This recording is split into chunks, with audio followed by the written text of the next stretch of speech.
E João Batista testificou dizendo: eu vi o Espírito descer do céu como uma pomba e repousar sobre Jesus.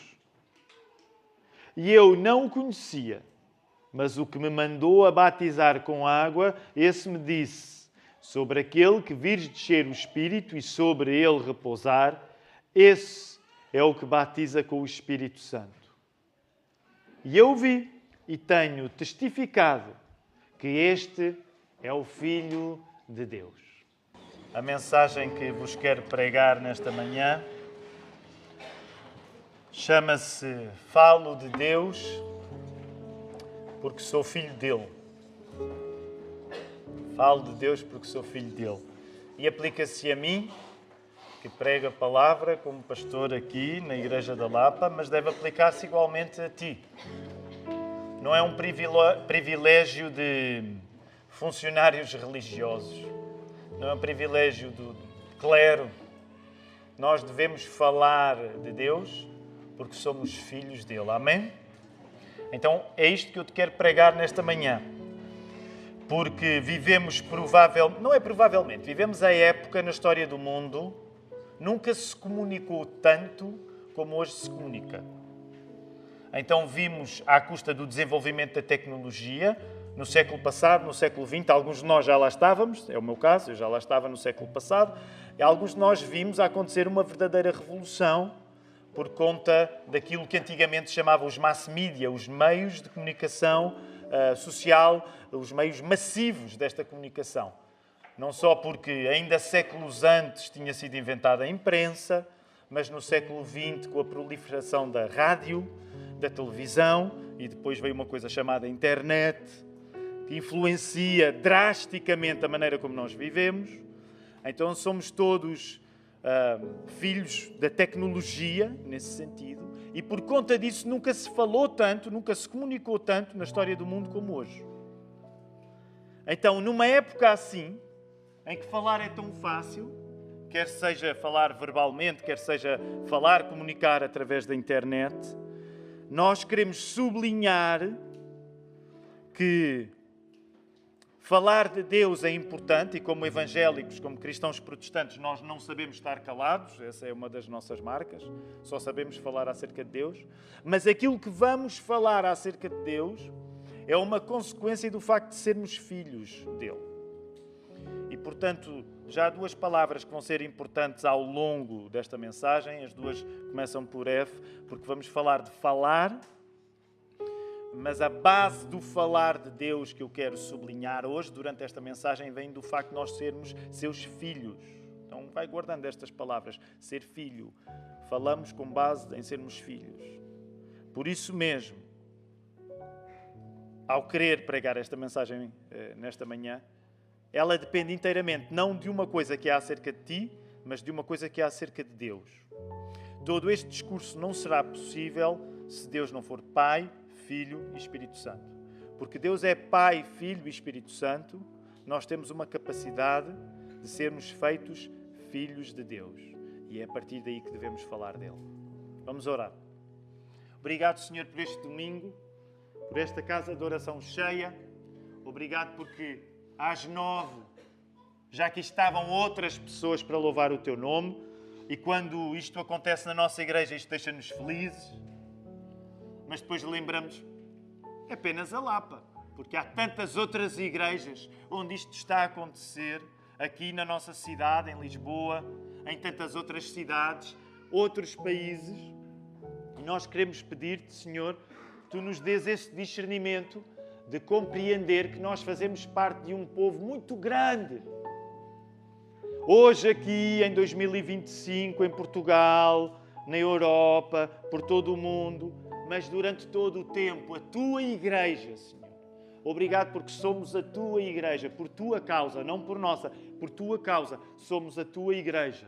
Ó Senhor, que este dia, que é o primeiro da semana, que Tu criaste para alimentar os outros dias que vêm a seguir, a segunda, a terça, a quarta, a quinta, a sexta, ao sábado. Ó Senhor, nós queremos comer hoje da Tua Palavra, de um modo em que fiquemos alimentados, para dependermos de Ti amanhã e em todos os dias da semana, mas hoje ser aquele dia em que a refeição é mais longa, o descanso é maior, a paz também. Que este seja um dia de paz, de descanso para cada pessoa aqui. Ó Senhor, e pedimos em particular por aqueles que podem ainda não te conhecer, que tu nesta manhã te reveles a cada um deles, Senhor. Nós queremos ver isso acontecer, não por nós, mas para a glória do teu nome. É por isso que assinamos não com o nosso nome, mas com o nome do nosso Senhor Jesus. Oramos em nome de Jesus. Amém. Amém. Volta a colocar os teus olhos no texto. Nós voltamos aqui ao Evangelho de João. Como vos disse na semana passada, quando demos início a uma nova série de mensagens, esta série de mensagens que começámos na semana passada, chamamos com uma pergunta: o que estás a ver? Qual é o propósito ao longo destes tempos? É que nós possamos pensar na visão da Igreja. O que é a visão da Igreja? A Igreja, a nossa, qualquer igreja que seja igreja, acredita no Evangelho.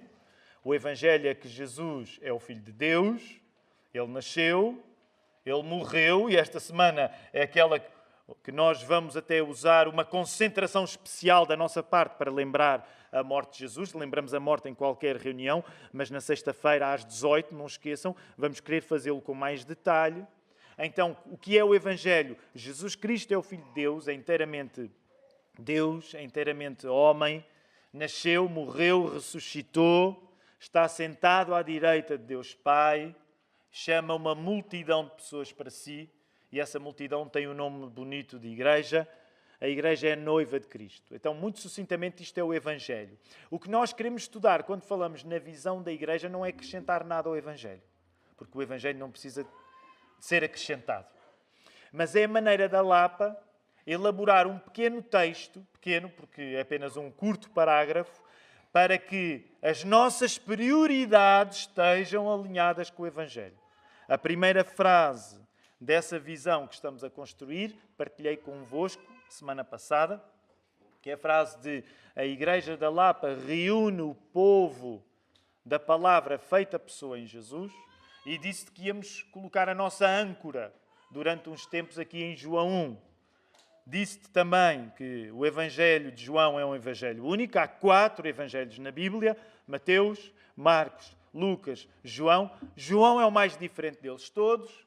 Tanto assim é, como recordei na semana passada, quando João é caracterizado com um animal, se tu prestares atenção às representações dos evangelistas que com frequência existem nas igrejas católicas, verdade seja dita, nós não temos representações e acreditamos que não devem existir representações visuais.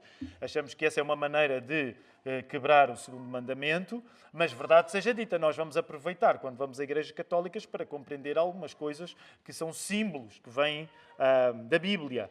Alguns outros que não vêm da Bíblia, e neste caso o que eu te vou falar não vem da Bíblia, porque em lado nenhum se fala que João deveria ser caracterizado como uma águia, mas é como águia que João é caracterizado, o evangelista João.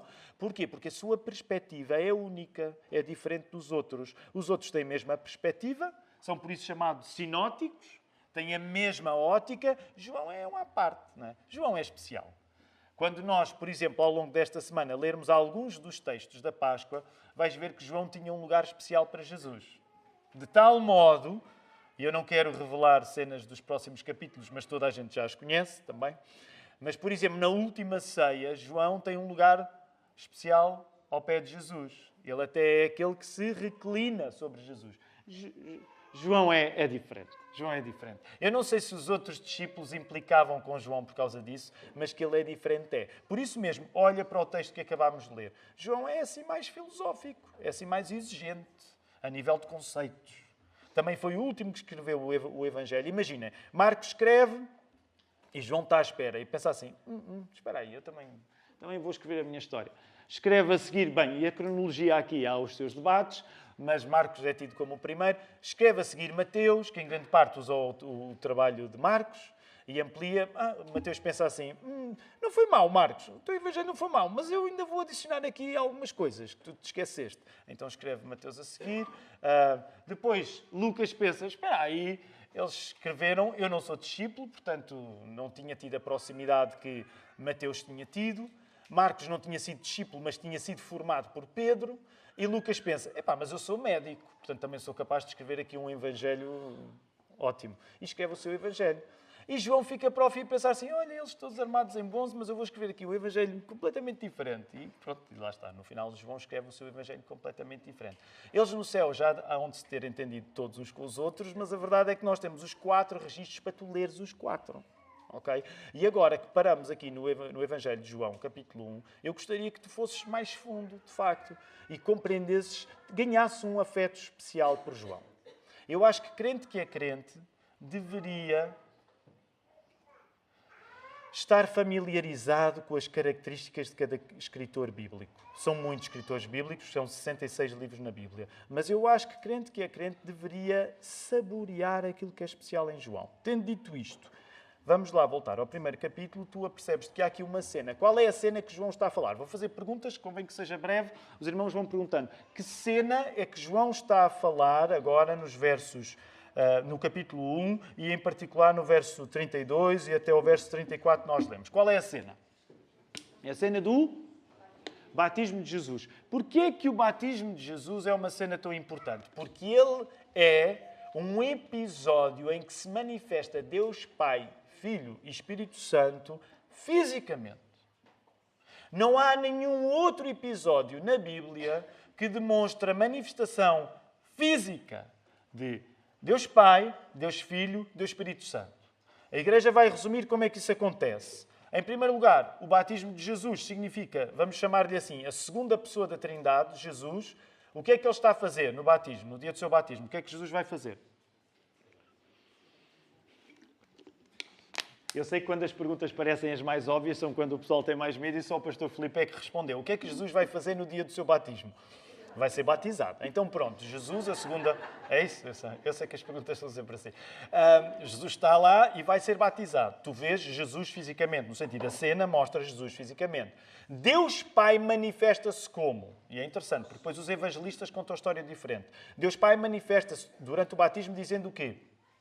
Este é o meu filho amado, em quem eu tenho prazer, em quem eu me comprazo. Portanto, já viste a manifestação de Jesus, porque ele está lá, Deus encarnado, é pessoa, vai-se batizar, ouve-se uma voz do céu, de Deus Pai agora. E por outro lado, Deus Espírito Santo, como é que se manifesta? Desce em forma de pomba sobre Jesus. Volta aos versos que nós lemos, é isso que está aí a ser contado. E João deu testemunho, este João é João Batista, dizendo, vi o Espírito descer do céu como pomba e permanecer sobre ele. Eu não o conhecia, mas aquele que me enviou para batizar com água disse-me, aquele sobre quem vires descer e permanecer o Espírito, esse é o que batiza com o Espírito Santo. Eu mesmo vi, e já vos dei testemunha de que este é o Filho de Deus.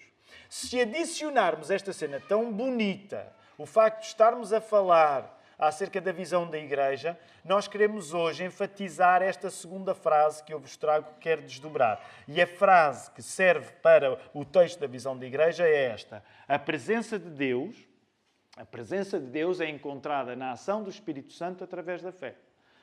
A Igreja da Lapa reúne o povo da palavra feita pessoa em Jesus e a presença de Deus é encontrada na ação do Espírito Santo através da fé. Para vos falar um pouco acerca desta frase, vou desdobrá-la em 3 ideias, ok? Portanto, vou desdobrar esta frase em 3 ideias. A primeira ideia é esta.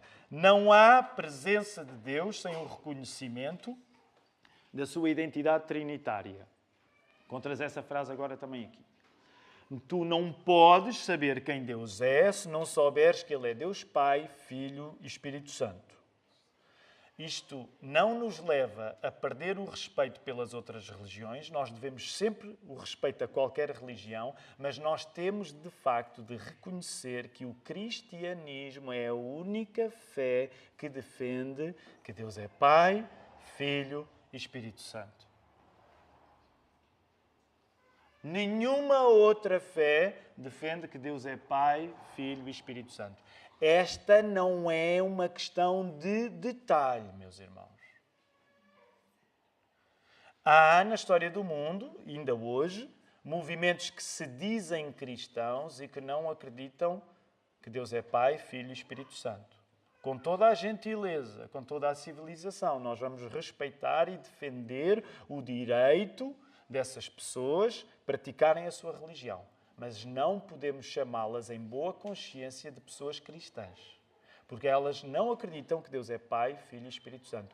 Não, a Trindade não é um detalhe. A Trindade é acerca de quem Deus é. E para nós isso é fundamental porque mais importante de nós próprios é Deus. Portanto, tu não podes, de facto, reconhecer a presença de Deus onde não fica claro que Deus é Pai, Filho e Espírito Santo. Meus queridos, isto coloca-nos muitas questões difíceis. Ninguém sabe explicar a Trindade.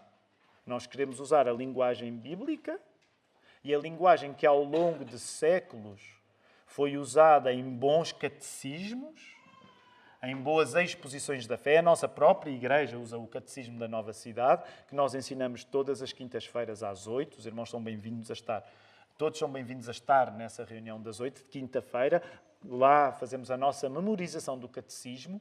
Os catecismos tentam, ao longo de séculos, expor que Deus é Pai, Filho e Espírito Santo. Nós nunca vamos conseguir compreender totalmente tudo o que está em causa pelo facto de Deus ser Pai, Filho e Espírito Santo, porque a identidade de Deus é muito superior à nossa capacidade de compreender. Mas não é pelo facto de nós não compreendermos tudo acerca da Trindade que nós vamos deixar de reconhecer quem Deus é. Deus é Pai, Deus é Filho, Deus é Espírito Santo. Hoje notaram um dos cânticos que nós entoámos, curiosamente, feito pelo nosso pastor Filipe, dizia glória ao Pai, glória ao Filho, glória ao Espírito. É fundamental o nosso louvor ser trinitário. Porquê? Porque mais importante do que as nossas teorias acerca de Deus é o facto de, por Deus ser Pai, nós sermos feitos seus filhos através do que Jesus fez, que nos chega através da ação do Espírito. Vou voltar a repetir. Mais importante do que as teorias acerca da existência de Deus, há muita gente que acredita numa espécie de Deus, numa força, num Criador e que não acredita necessariamente que Deus é Pai, Filho e Espírito Santo. Por muito respeito que nós tenhamos por essas teorias, mais importante do que nós acreditarmos pura e simplesmente na existência de um Deus, é o facto de que por Deus é Pai, Ele enviou o seu Filho para morrer uma morte com poder de tratar dos nossos pecados. E esse poder que é marcado pela ressurreição do Filho, que nós vamos celebrar de uma maneira ainda mais intensa no próximo domingo, chega-nos através do Espírito Santo. Logo, nós, na nossa igreja, precisamos de pessoas que, quando falam de Deus, falem de Deus a partir do importante detalhe de serem filhas de Deus. E sem um Deus que é Pai, Filho e Espírito Santo, nós não podemos ser filhos dele. É preciso que Deus se revele enquanto Pai, para que, de facto, através do Espírito, através do Filho, no poder do Espírito, tu sejas feito filho por adoção. Lembra-te, partilhei contigo que nós vivemos num mundo cheio de comunicação, hipercomunicativo.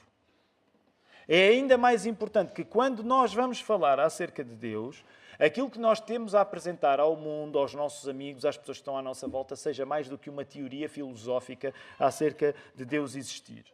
Do que é que adianta, por exemplo, se fores muito erudito e convincente a falar acerca da existência de Deus, se tu não sentires que Ele te acompanha como um pai? Há muito deísta por aí, que acredita que existe um Deus, ou que acredita que existe uma força, ou que acredita que existe uma razão primeira. Mas isso não é a mesma coisa de, ao reconheceres que Deus é Pai, Filho e Espírito Santo, tu sentires que Ele é teu Pai e que por causa disso Ele é teu Filho. Nesse aspecto, deixa-me dizer-te que às vezes nos cansa tanta teoria teológica, tanta teoria acerca da existência de Deus, e nunca foi tão fácil nós sermos expostos a discussões acerca da existência de Deus. Tu chegas à internet, vais ao Google, vais ao YouTube e tu vais ter uma infinidade de discussões, de argumentos acerca de Deus existir e os contrários também, acerca de Deus não existir. O mais importante não é tu afirmar-te a partir dos melhores argumentos de que Deus existe. O mais importante é tu saberes que essa não é uma teoria apenas, mas que essa convicção de que Deus existe e é Pai, Filho e Espírito Santo se revela na tua vida pelo facto de tu te sentires abraçado por Deus como Pai. Abraçado de Deus como Pai. Teorias acerca de Deus não têm membros para te abraçar. Mas um Deus que é Pai, Filho e Espírito Santo torna-te um filho que pode ser abraçado por Ele. Teorias acerca de Deus não têm membros para te abraçar. Mas uma fé que reconhece que Deus é Pai, Filho e Espírito Santo torna-te um filho que pode ser abraçado. Portanto, há aqui uma ênfase que eu quero fazer neste primeiro ponto, de reconhecer a identidade trinitária de Deus. Nós gostaríamos de ser uma comunidade, nós queremos ser uma comunidade, uma igreja de pessoas que sejam falantes a partir de ser realmente seus filhos. Vais encontrar essa frase aí. Queremos, enquanto Igreja da Lapa, sermos falantes de Deus, mas o facto que despoleta nós sermos tão faladores é o facto de nós termos a noção que somos filhos dele. Claro que nós vamos ter de falar. A série de mensagens anterior, a Lapa no Mapa, partia de alguns textos e um deles era Atos 1:8, quando Jesus comissiona os seus discípulos a eles serem testemunhas dele, não somente em Jerusalém, em Samaria, em toda a Judeia e pelos confins da terra. Portanto, não é possível ser um cristão sério sem falar acerca de Jesus. Mas o falar acerca de Jesus é aquela consequência que existe pelo facto de nós sermos filhos de Deus. Sim, um falante, mas nunca te esqueças antes de que tu és filho. Por seres filho, tu vais querer falar. Se tu colocares em primeiro lugar o falar, há muita gente que fala acerca de Deus, mas que não é filha dele. Por adoção, nós somos feitos filhos de Deus por causa do sacrifício de Jesus na cruz por nós.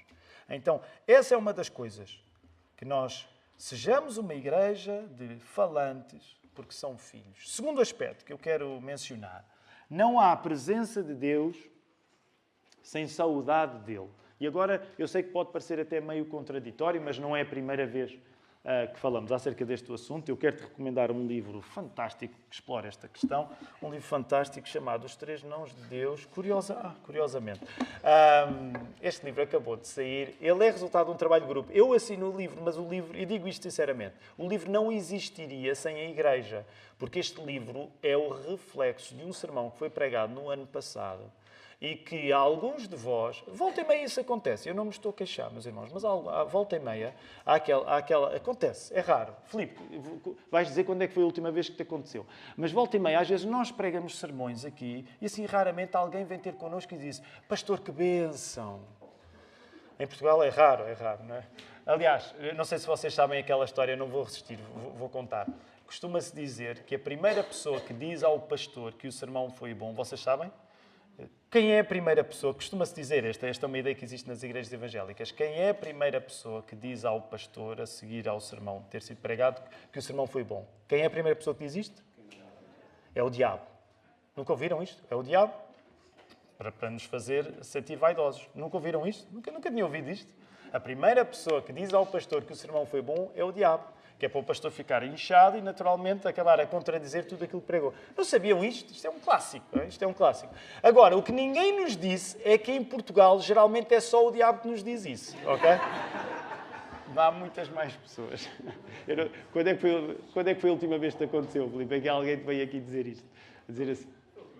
Exatamente. Com o Filipe é diferente. Eu não quero ninguém por culpa hoje a dizer-me: Tiago, que belo sermão. Até porque há uns fiéis que quase todos os domingos fazem. Mas deixa-me só dizer, porque eu estava a falar acerca deste livro. O livro foi o reflexo de alguns dos irmãos que vieram ter comigo e que me encorajaram a dizer: olha, eu acho que devias fazer alguma coisa a partir desta mensagem. Portanto, nesse sentido, é um trabalho de grupo. Neste livro, eu exploro um pouco a ideia que tinha sido o reflexo daquele sermão, mas que tem a ver com isto. Não há presença de Deus sem saudade dele. E eu sei que isto pode parecer contraditório porque eu acabei de falar que a pessoa que crê em Deus e que se destaca dos outros por não ser só teoria é a pessoa que se sente filha dele. Agora, esta mesma certeza de sermos filhos de Deus não deve ser mal entendida. Com frequência, aqueles que são filhos de Deus podem sentir-se órfãos da presença dele. Eu estaria a pregar-te uma fé infantil se te dissesse que tu, por seres cristão, vais viver uma vida que corre às mil maravilhas, em que vais sempre sentir Jesus ao teu lado. E vocês sabem que eu estaria a mentir se eu dissesse. Eu sei disso porque eu e o Filipe, ainda por cima como pastores, temos um acesso privilegiado às vossas vidas reais. E nas nossas vidas reais, muitas vezes, o mais comum não é sentirmos que Deus está connosco. Muitas vezes sentimos até, eventualmente, o abandono dele. Então, eu quero dizer-te isto com a Bíblia aberta. Tu não precisas de ir lá, mas em 2 Coríntios, capítulo 5, no verso 6, que foi esse capítulo que suscitou a mensagem que deu este livro, uma das coisas que o apóstolo Paulo diz é que enquanto estamos no corpo, nós vivemos ausentes do Senhor. O que é que isto quer dizer? Enquanto o teu corpo não for o corpo glorificado, o corpo da ressurreição, tu vives ausente do Senhor. Porque o Senhor já está contigo através do Espírito Santo, é verdade, mas tu ainda não estás com Ele da maneira como foste criado para estar com Ele. Porque essa maneira como tu foste criado para estar com Deus só se vai concretizar quando tu um dia vires Jesus, rosto a rosto, na Nova Jerusalém. Então, isso significa que há aqui um paradoxo. Que paradoxo é este? É o cristão que sabe que é filho de Deus quem mais sente saudades de Deus. E vou tentar aplicar isto de uma maneira até que eu acho que é bastante acessível. Quem não acredita em Deus, a maior parte das vezes não sente falta dele. São aqueles que acreditam em Jesus que querem mais de Jesus. Quem não acredita em Jesus não quer marcar um encontro com Ele. São aqueles que acreditam em Jesus e que, através do Espírito Santo, se sentem acompanhados por Ele, que querem mais de Jesus. É um paradoxo, sem dúvida. Logo, a presença de Deus também se vê pela saudade que nós temos dele. Quando tu reconheces em Jesus o teu Salvador, tu atravessas aqui uma vida de sentir a falta de Jesus. Temos de assumir isto, não é uma contradição, é paradoxal. As pessoas que são salvas por Jesus sentem falta de Jesus, como as pessoas que não são salvas por Jesus não sentem.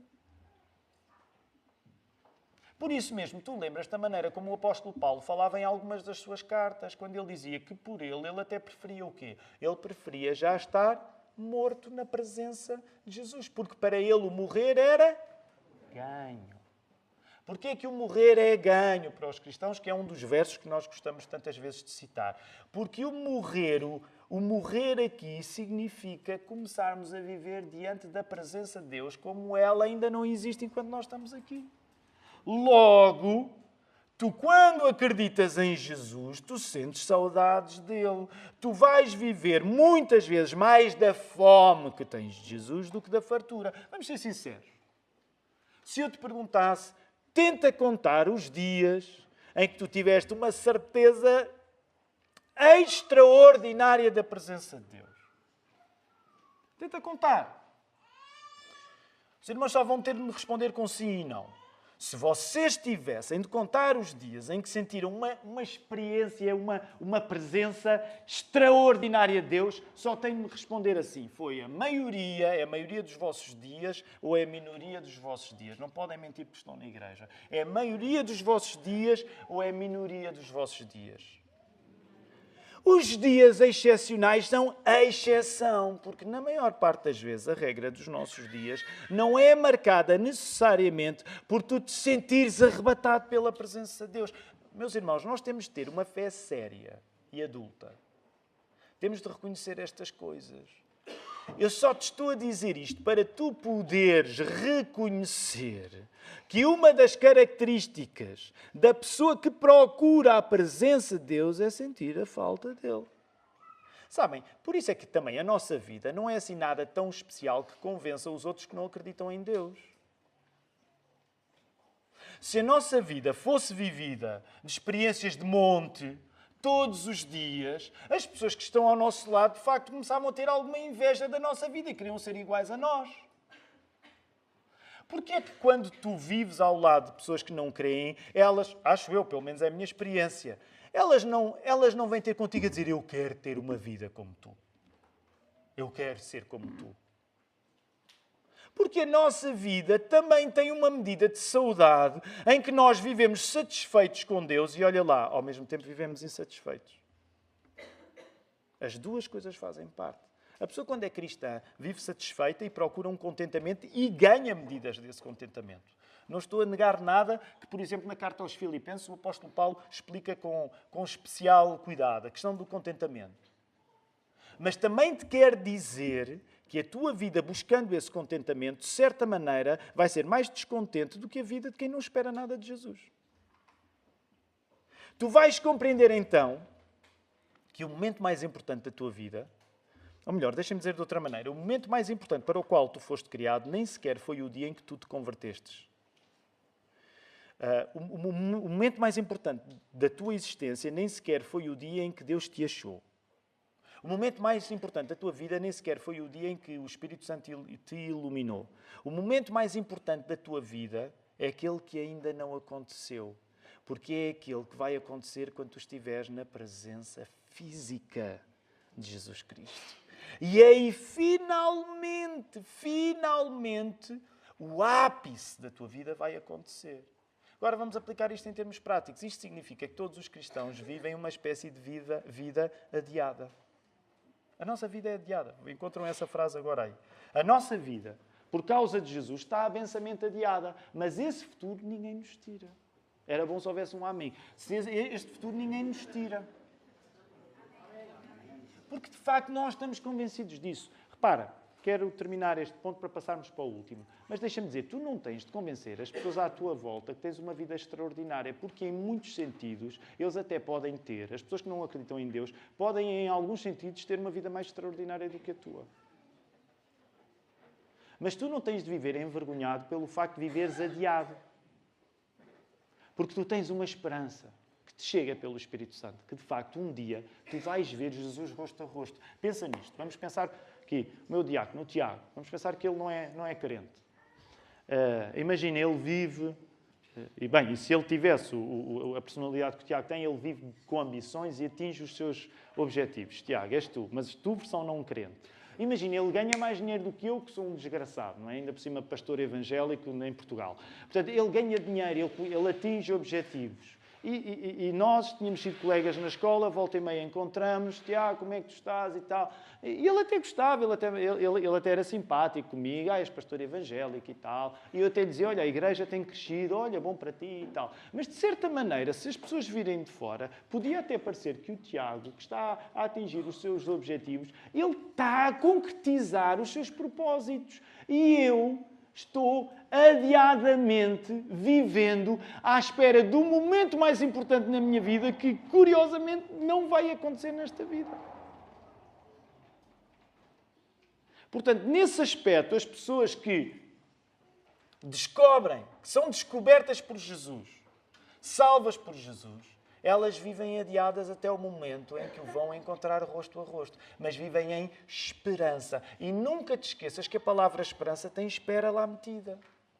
Portanto, é por isso que nós somos comunidades de espera, mas com uma firmeza, que é a esperança que nós temos, porque não andamos por vista, mas andamos por fé. Então, duas afirmações que eu já partilhei contigo. A primeira é, não há presença de Deus sem o reconhecimento da sua identidade trinitária. A segunda foi, não há presença de Deus sem saudade dele. Lapa, nunca nos vamos envergonhar de ter saudades de Deus, porque esta é uma parte fundamental de nós estarmos a viver como cristãos a sério. Terceira e última afirmação que eu quero partilhar contigo. Não há presença de Deus sem o Espírito Santo que realmente age na nossa vida. Há entre cristãos evangélicos interpretações muito diferentes acerca da ação do Espírito Santo. E até aqui na Igreja da Lapa há diferenças. Para nós o fundamental está descrito na nossa declaração de fé, que tu encontras no nosso site. Aliás, quero encorajar todas as pessoas que estão a chegar à Igreja da Lapa e que têm um plano de ficar cá a poderem fazer a preparação para serem membros. Quero encorajar as pessoas que se converteram e que se querem batizar a poder estar nesta preparação para nós celebrarmos o vosso batismo. Esta preparação acontece às 10 da manhã todos os domingos, portanto 1 hora antes deste culto começar, na classe de novos membros. Quero encorajar todos aqueles que querem ser membros aqui ou que querem ser batizados a poderem frequentar essa classe.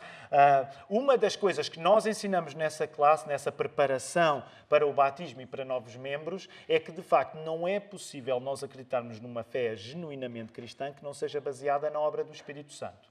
Tu não és cristão porque decidiste ser cristão. O que nós acreditamos, e isso é a essência, é que tu só és cristão porque a fé te foi dada como um dom, como uma graça. E a fé só pode ser dada a alguém como uma graça, porquê? Porque o Espírito Santo é quem fez esse trabalho. Deus é Pai, Filho e Espírito Santo, e é o Espírito Santo que te fez crente, é o Espírito Santo que amanhã te vai manter a ser crente, é o Espírito Santo que vai manter crente todos os dias até tu morreres. E nestas coisas nós não podemos ter diferença. Todos temos de acreditar. O Espírito Santo é Deus e a fé só existe em nós porque o Espírito Santo age na nossa vida. Depois, há muitos outros assuntos onde às vezes os cristãos evangélicos têm opiniões diferentes. E há espaço para diferenças aqui, no que diz respeito à interpretação do trabalho do Espírito Santo. Mas a agência, a ação do Espírito Santo tem de ser a casa que todos procuram, independentemente dos seus posicionamentos em relação à ação do Espírito Santo. Todos nós temos de procurar a ação do Espírito Santo. Sejas continuista ou cessacionista, para aqueles que estão dentro desta discussão, tu tens de procurar a ação do Espírito Santo, porque a ação do Espírito Santo é a nossa casa. É a casa da Igreja da Lapa. Nós podemos não ter a mesma exuberância dos nossos irmãos pentecostais e carismáticos, mas nós temos o mesmo desejo deles. Onde está a ação do Espírito Santo, está a ação do Deus que é Pai, Filho e Espírito Santo. Eu sou batista e por isso não sou tanto do Espírito Santo. Obviamente ninguém diria isto, se aperceberia do poder blasfematório de uma frase dessas. Mas deixem-me dizer, meus irmãos, muitas vezes é isso, que sem nos apercebermos acaba por caracterizar a nossa vida. A ação do Espírito Santo é a casa dos crentes. Do mesmo modo, volta ao texto, aí o verso 32 que nós lemos, do mesmo modo como João Batista testemunha que através do batismo Deus Pai, Filho e Espírito Santo se mostraram, eles mostraram para garantir que Jesus Cristo é o Filho de Deus. Sabes, uma das coisas engraçadas é que este João Batista é uma personagem. E dependendo dos evangelhos que tu estás a ler, João Batista tem, por vezes, perguntas acerca de Jesus. E uma das coisas interessantes é que tu te apercebes que ele precisava que acontecesse um padrão que vinha do Velho Testamento. Que era, de cada vez que Deus escolhe alguém para ser seu profeta, para ser rei, para ser sacerdote, há uma coisa chamada unção. A unção, no fundo, é o sinal físico que Deus escolheu alguém. A unção, no Velho Testamento, muitas vezes é com óleo. Portanto, ainda hoje, em algumas coroações, a unção é feita. A unção é a maneira de fisicamente as pessoas saberem que aquela pessoa é escolhida por Deus. Isso acontecia com profetas, com sacerdotes, com reis. O que é que João Batista está a saber agora pelo facto das coisas terem acontecido como aconteceram? Reparem, eu vi o Espírito descer do céu como pomba e permanecer sobre ele. Esta é a unção de Jesus. Jesus é batizado, ele é ungido, o Espírito Santo sela. É o selo de garantia que Jesus não somente era rei, Jesus não somente era profeta, Jesus não somente era sacerdote, era estas três coisas e era o cumprimento do Velho Testamento. Todas as promessas da Bíblia hebraica, toda aquela espera de séculos e séculos e séculos e séculos, estava finalmente a ser cumprida. Por isso, olha aí a diferenciação no verso 3. Eu não o conhecia, mas aquele que me enviou para batizar com água disse-me, olha, sobre quem viste descer e permanecer o Espírito, esse é o que batiza o Espírito Santo. Porque João Batista tinha sido chamado para batizar com água, mas Jesus é chamado para batizar com o próprio Espírito Santo. Não há trabalho de Deus sem ser um trabalho de um Deus que é Pai, Filho e Espírito Santo, que nos torna filhos. Temos saudades do próprio Filho por causa disso e por isso mesmo nós procuramos a casa de Deus, que é a ação do Espírito Santo. Sem o Espírito agir, nada acontece na nossa vida. Logo, desavergonhadamente, temos de procurar a ação do Espírito Santo. E é aqui que eu vou terminar. Vou chamando a banda para estarem prontos para tocar. Banda. Antigamente eu achava chamar a banda numa igreja, achava... A culpa é do Marco. O Marco é que, lembras-te, Filipe, começou a usar a expressão I'm going to call the band nos cultos em inglês e agora, que horror dizer a banda. Já pensaram na coisa? É uma bela banda, nada contra a banda, mas pronto, é uma expressão que eu não usaria há 10 anos. Quero terminar, enquanto nos preparamos para responder com o louvor, dizendo: é pela fé que a presença de Deus é reconhecida na sua Trindade. Se tu compreendesses a identidade de Deus ser Pai, Filho e Espírito Santo, não precisavas da fé para coisa nenhuma. Era apenas um raciocínio. É pela fé que nós reconhecemos que Deus é Pai, Filho e Espírito Santo. É pela fé que nós vivemos essa condição meio estranha de sabermos que Jesus já está connosco através do Espírito e ao mesmo tempo termos saudades dele. Como é que tu vais explicar isso? Não vais conseguir explicar. Se explicasses, não era fé, era raciocínio. Mas é pela fé que tu consegues viver nessa circunstância paradoxal. Sabes que és acompanhado por Deus Pai, és filho dele, mas sentes saudades de Jesus.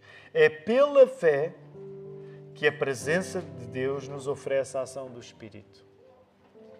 É pela fé que tu vais buscar a ação do Espírito Santo e é pela fé que vais receber a ação do Espírito Santo. Deixa-me dizer-te, quando tu estudas os Evangelhos, tu vês que há muita gente que foi beneficiada por milagres de Jesus que nunca os aceitou. Milagres podem acontecer à tua frente e ainda assim tu não os aceitares. Deixa-me dizer, eu não conheço a vida de todos os que estão aqui. E crente que é crente não aposta. Mas deixa-me dizer, eu acho que muitos de vocês já viram coisas incríveis que Deus fez à vossa frente e vocês não responderam com fé. Portanto, é pela fé que a ação do Espírito Santo é aceita, nem sequer é pelos olhos. Se tu estiveres à espera que algum cristão te responda a todas as perguntas, tu nunca terás fé. Isto não é um apelo à santa ignorância. A ignorância não é santificada por conta da fé. Mas é para te lembrar que a ação do Espírito Santo não depende da maneira razoável como tu a atestas e aceitas. Tantas vezes Jesus fez milagres e não foi bem sucedido a convencer as pessoas que ele era o Filho de Deus. Tu já pensaste nisto? Nós vamos entrar na semana, hoje a exuberância, porque é domingo de Ramos, mas nós vamos lembrar durante a semana que esta campanha gloriosa que começou lá em cima, acabou lá em baixo com a multidão a pedir que ele fosse crucificado. Quero dizer isto com cuidado. Jesus foi incompetente a convencer as pessoas. Porquê?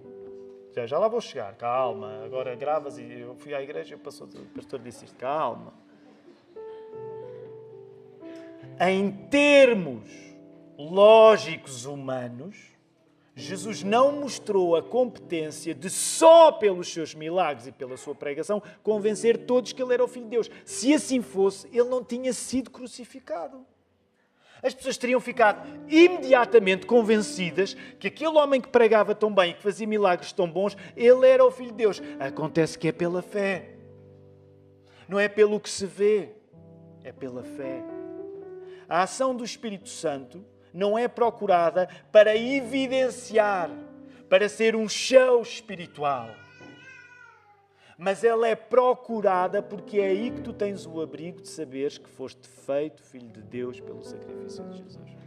Só podemos responder a isto com um louvor, porque a nossa cabeça só não consegue responder. Vamos ficar de pé, vamos fazê-lo nesta hora. Querido Deus, nós pedimos-te que tu continues este louvor agora que nos preparamos para sermos dispersos.